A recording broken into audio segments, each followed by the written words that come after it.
how do we reimagine social innovation from a people-centered perspective for grassroots democracy and transformative social change?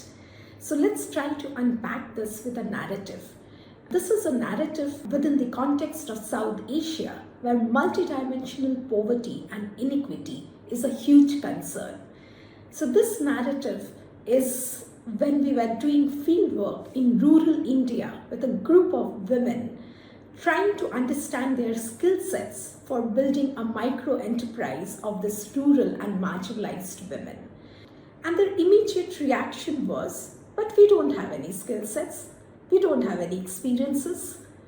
That's what we called hermeneutical injustice, where experiences, where skills have been invisibilized due to the historicity of inequity, and it's been invisibilized also by people themselves and by others. So what would be the next step? How do we create conscientization through various participatory methodologies? So we asked the women, so you cook? And they said, yes, of course, we cook. You work in the field? And they said, yes, we work in the field. You do goatry? Yes, we do goatry. And then we realized that there was a whole skill sets that was identified by the women themselves. And they were amazed to also know that they have this wide variety of skill sets which they had themselves never recognized. And this is what Paulo Freire would say conscientization. That's a critical understanding of their own reality. We try to understand in which of the skill sets women has the most knowledge, experience and aspiration to start a micro enterprise. Then they identified goatry as a skill set where they had enough knowledge, experience and aspiration to start something new out of it. But to probe their aspiration a little more, I asked one of the women whose little child was sitting next to her, do you want your daughter also to get into goatry?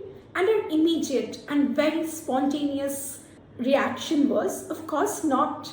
I want her to study and become a university teacher like you. And I would use the money from the micro enterprise to make her study. And that's about people's hopes. It's about people's dreams. It's about people's agency, and a people-centered social innovation helps us to uncover some of this and to also look at solutions which are emerging from people's knowledges from their everyday lives. So how do we expand this agency, which is often unfree agency? So how do we move from invisibilization to conscientization, representation, and building people's agency? So how do we create new democratic spaces at the grassroots for a people-centered social innovation and for epistemic inclusion and epistemic justice? So here I would like to articulate 3 key constructs which helps us to understand this. So 1, how do we situate the micro context of people, their diversity, their identity, and the dynamics of local space? How do we understand who participates and who is not able to participate? Like Robert Chambers has said, that it's important to observe what remains unobserved in the mainstream development paradigm and therefore also gets undervalued. So it's important to understand this context of diversity and also the intersectionalities of lives of people. It will help us to understand the differential and multiplied struggles that people have. For example, the experiences of women in an urban area, the experiences of women in a global south, the experiences of women in a global north, the experiences of women in global south and in a tribal location would be different. And it's important to understand the sameness and the differences. The second construct, how do we understand people's knowledges and their lived experiences and knowledges to understand an alternate view of their world? And therefore, this knowledge is important to look at representation of the diversities of the people and their collective knowledge and collective agency. What Boaventura de Sousa Santos would say, ecologies of knowledges. To unpack this, I'll give you another quick narrative, and this is about a tribal woman who comes to the city of Mumbai for the first time as part of a delegate of a tribal group to discuss access to the forest and forest rights with forest officials. As she comes to the office, she looks at all this wooden furnitures and touches and fills them. And then finally, when her turn comes to go to the office and meet this official who was dismissive of their demand of access to forest rights, she could hold herself no longer, and she said, yes, till now even we were reflecting where our forests are disappearing. Because for you, forest could be a resource, but for us, forest is our mother, forest is our home, forest is our habitat. And today when I come to your office, I realize our forests are depleting, our forests are disappearing because our forests are being shifted from our homes, from our habitat to your offices, to urban areas. And that's the knowledge, and that's the analysis. And that's a knowledge which is often ignored, undervalued, invisibilized. And this is knowledge that gives voice to people's own realities.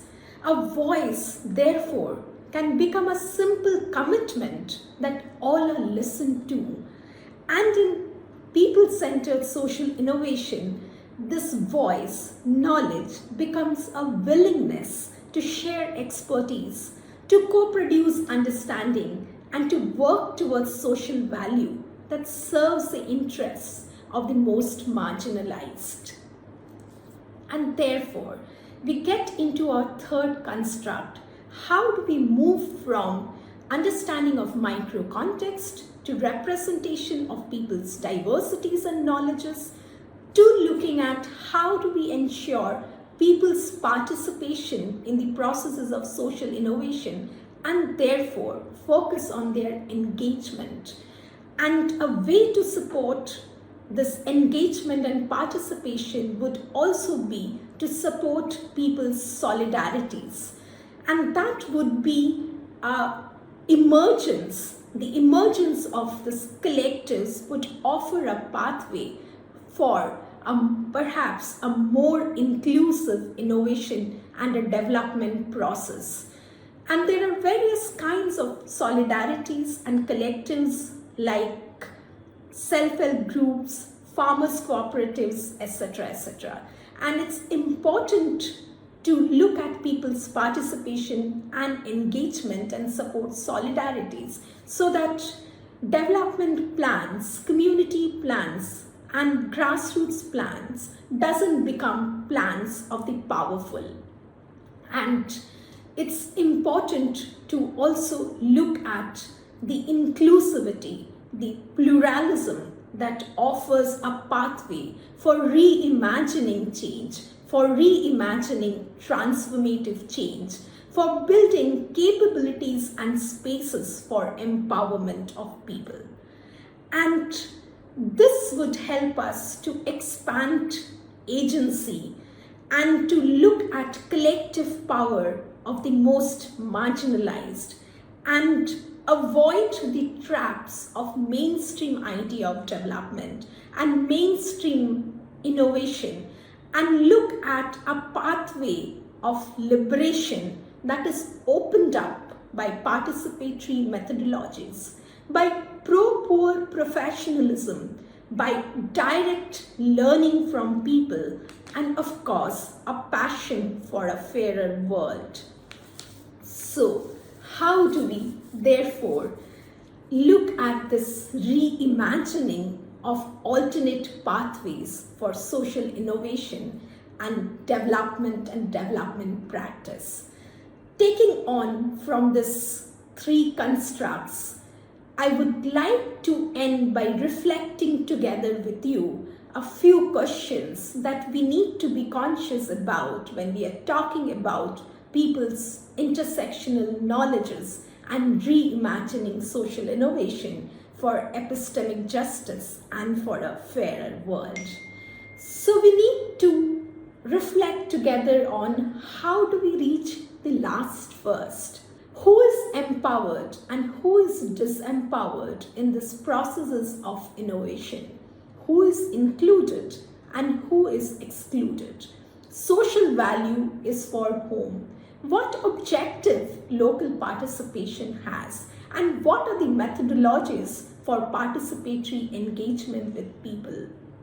Only then perhaps we'll be able to unpack this alternate knowledge which Boaventura de Souza, the post-development theorist, has said. And he has also said that another knowledge is possible. And it's important to unpack, discover this alternate knowledge, which is people's knowledge. And that's about people-centered social innovation. So I will end with these lines from the famous revolutionary poet of Pakistan, Faiz Ahmed Faiz, who says, "We shall witness. It's certain that we shall witness the day that has been promised to us." And yes, I'm sure we will witness that day where we are able to reach the last first, where we are able to talk about equity, where we are able to talk about representation of people, where we are able to talk about engagement of people, and we are able to move together towards this vision of fairer world, a world of innovations where we are able to, as I said before, reach the last first. Thank you so much.